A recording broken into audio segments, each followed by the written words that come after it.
Welcome to our Wellness Chats. Today, we will be talking with Geri Araus on gut and brain health. Geri is a certified holistic nutritionist and is doing lots of great work with people on helping them heal and improve their gut health. Geri, welcome. How are you? I'm good. How are you? Thanks for having I'm me. yeah, I'm doing very well. Thank you. Thank you for joining me today.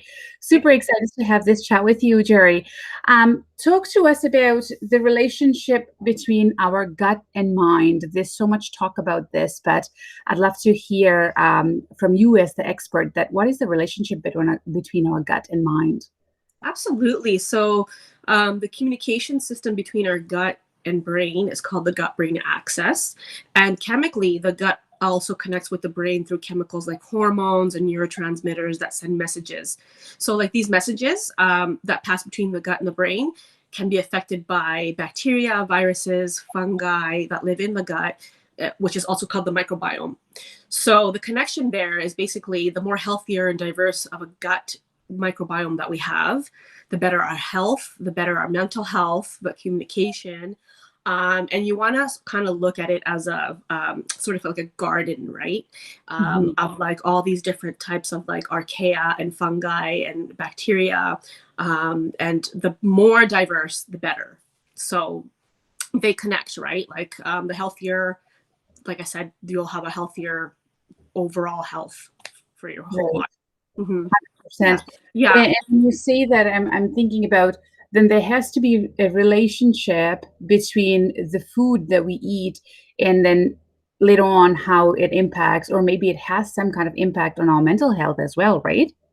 Yeah, absolutely. Like I find that if you're consistently eating too low calories, that could cause a lot of issues in terms of like, like you can't focus or concentrate. And then on the other spectrum, if you're eating things that are too much, that can also affect focus and brain fog and concentration. So essentially, eating too little or too much can affect brain health, right?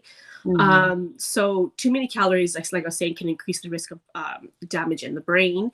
Mhm. Too few calories can impair awareness, or make you cloudy.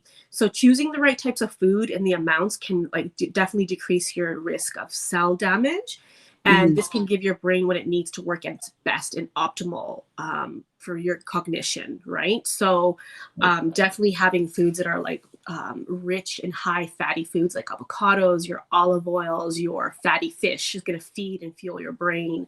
Mhm. Um, and nutrient dense foods, leafy greens, like you want all those nutrient dense like minerals and vitamins that are going to fuel Mhm. you, right? So to be able to Right. be like at your best. So yeah.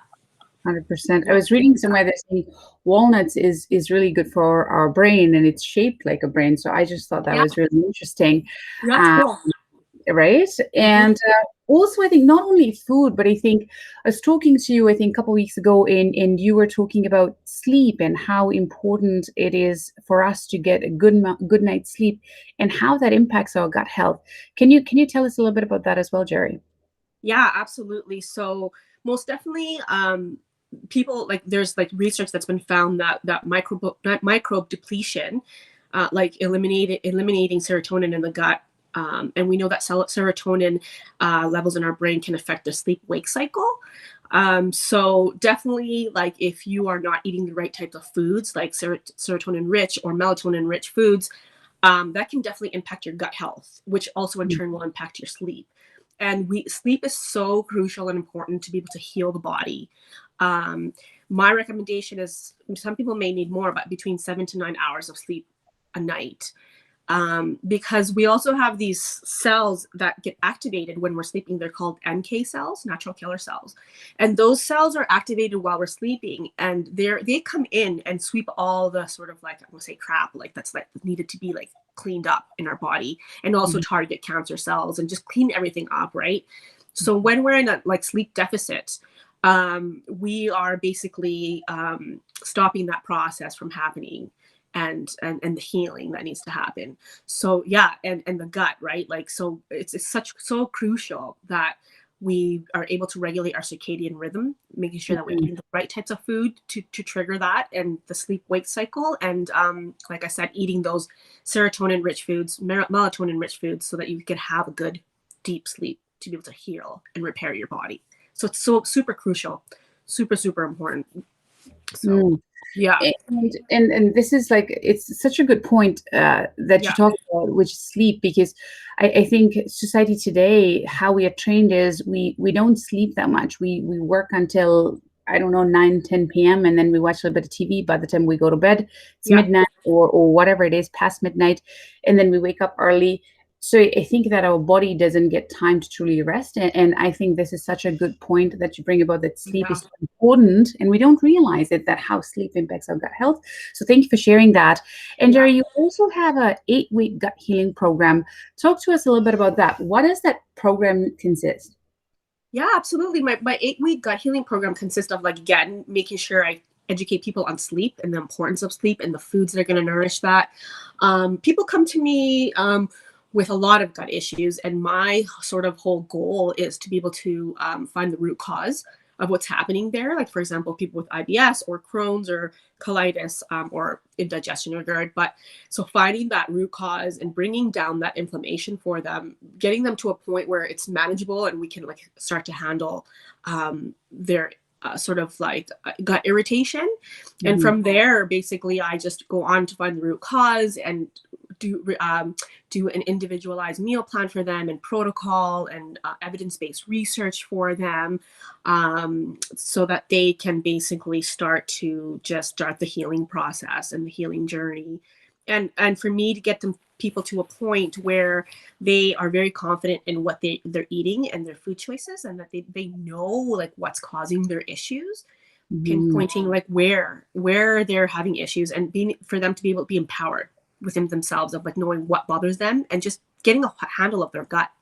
Yeah, Mhm. so, like, so my program, like, is like I said, they come to me, I do individualized meal plan, I do gut guided meditations for them, I do energy healing, I do all the research for them on their certain specific health ailments. There's motivational things that I do for them, goal setting, and all of that. So holistic approach, definitely helping them figure out how to handle stress. So giving them tools to be able to handle stress, because that's a big one on gut health. There's a lot of science Mhm. behind that with the gut and the stress, how it affects, like, Mhm. IBS and all that. So yeah, And yeah, the one thing that is also, which I found really neat in your 8-week gut health healing program, is self-compassion, and how you talk about self-compassion in that program, yes. because you really help your clients see that being compassionate towards your own self helps heal our gut, and therefore our brain health as well. Yes. Yeah, absolutely. I always, like, incorporate a holistic approach, mind, body, spirit. So stress techniques and tools, but also I'm really big on energy healing and getting rid of those emotions out of the body. There's a lot of research, again, that's done with sort of people that have a lot of gut health issues and emotions being trapped in the body.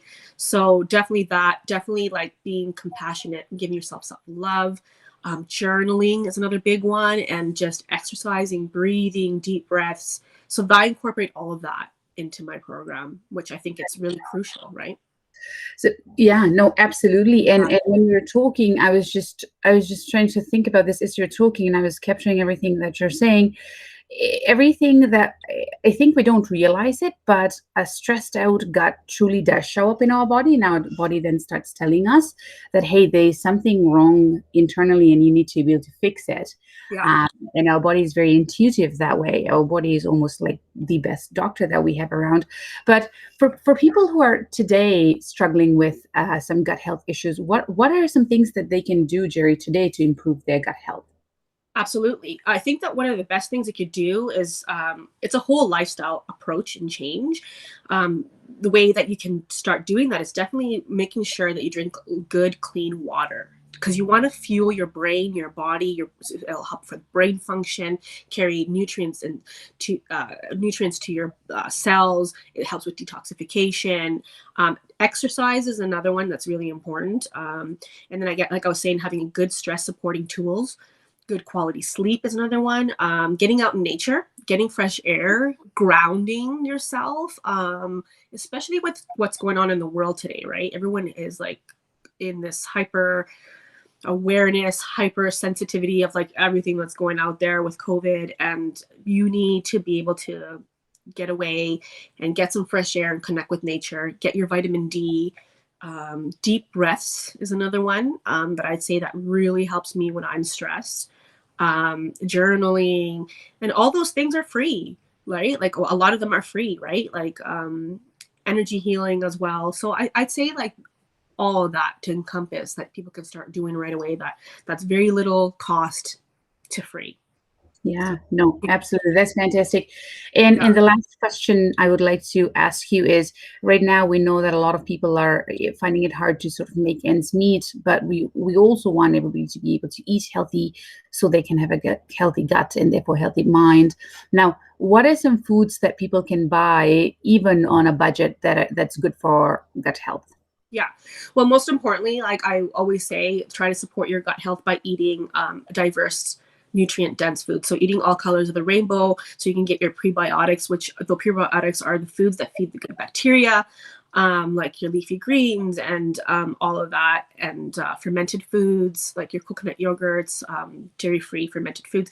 Kimchi, miso, and all those kind of foods are great to support your gut health as well. But most definitely, I say without breaking the bank on a budget is definitely like you can buy in bulk. Um, so going to like Bulk Barn and buying your spices and your legumes in bulk, it's going to really help on a budget. Also, what I've like been telling my clients lately is even Dollarama. They have like your nut milks there for $2. So that's like really good. There's a lot of good stuff that you can buy at the Dollarama now that are like cheaper for people. Superstore, I'd say even they have like a good options of organic, which is a lot cheaper if you were to go to like a nutrition house or like another sort of like organic soup like food store. And also I'd say maybe eat in season. So because sometimes like if you're eating like say strawberries in the winter, like you're gonna pay like maybe $12 for a box of like a pack of strawberries. So eating in season also helps bringing that cost down, and stuff like that. So I think that that's kind of like a list there that I'd say to be able to eat on a budget.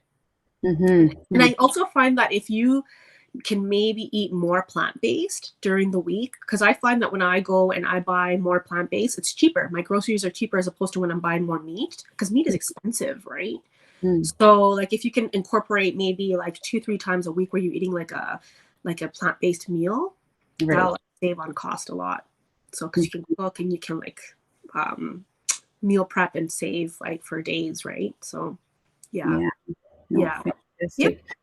Yeah. That is really, really good. So your broccoli and your legumes and all these things we are all able to purchase with breaking bank and keep our gut and brain healthy. Now, that was fantastic. Thank you so much, Geri, for joining us on the chat. We're always excited to have you. And thank you to all our viewers for watching us. And stay tuned for more amazing episodes coming from the Expert Connect. Thank you. Thank you.